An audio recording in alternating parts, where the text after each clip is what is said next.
আসসালামু আলাইকুম এভরিওয়ান, আরাবিস কিচেনে আপনাদের সবাইকে স্বাগতম।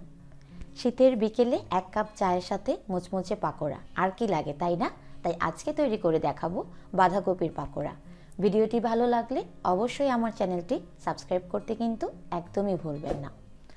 এখানে আমি বাঁধাকপি কুচি করে নিয়েছি 2 কাপ। এর মধ্যে আমি লবণ দিয়ে দিলাম 1 টেবিল চামচ। লবণ দিয়ে আমি এটাকে খুব ভালোভাবে কিন্তু মেখে নিচ্ছি এবং এটাকে আমি রেস্টে রেখে দিব 10 মিনিটের জন্য।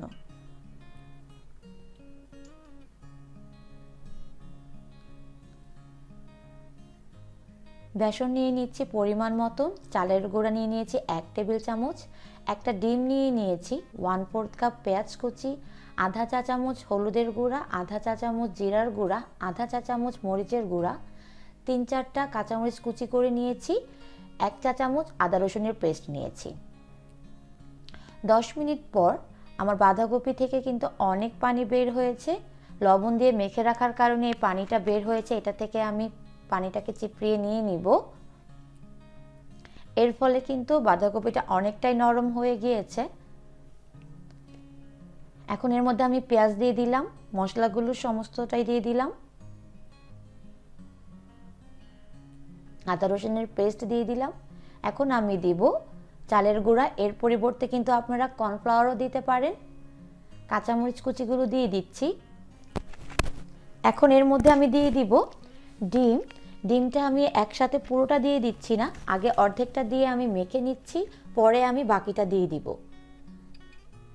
যেহেতু আমার এখানে 2 কাপ বাঁধাকপি, তাই একটা মিডিয়াম সাইজের ডিম নিলেই হয়ে যাবে।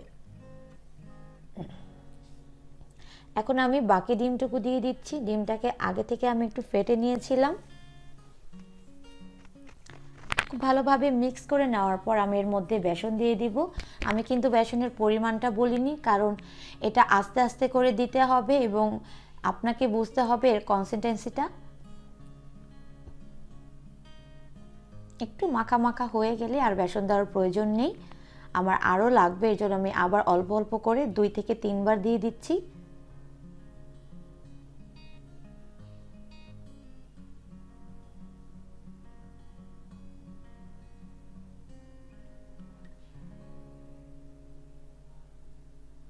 বেসন দিয়ে সুন্দরভাবে একটা বাইন্ডিং চলে এসেছে।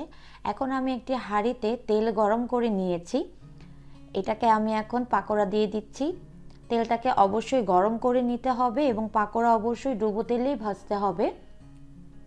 চুলার হিটটা আমি মিডিয়াম করে রেখেছি।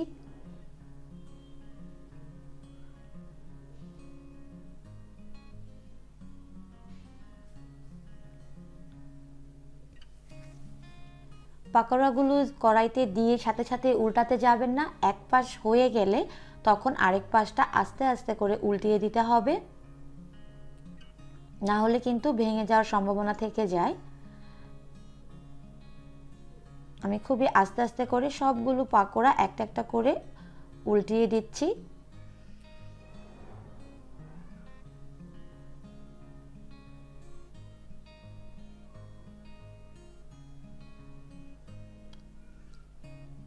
একটা সুন্দর কালার আসা পর্যন্ত আমাদের অপেক্ষা করতে হবে।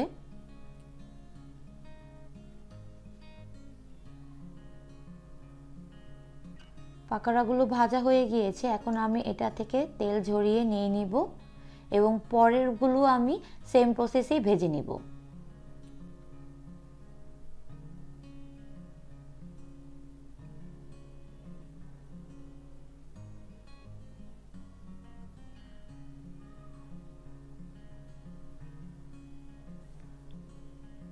ব্যাস, তৈরি হয়ে গেল আমার মজাদার বাঁধাকপির পাকোড়া।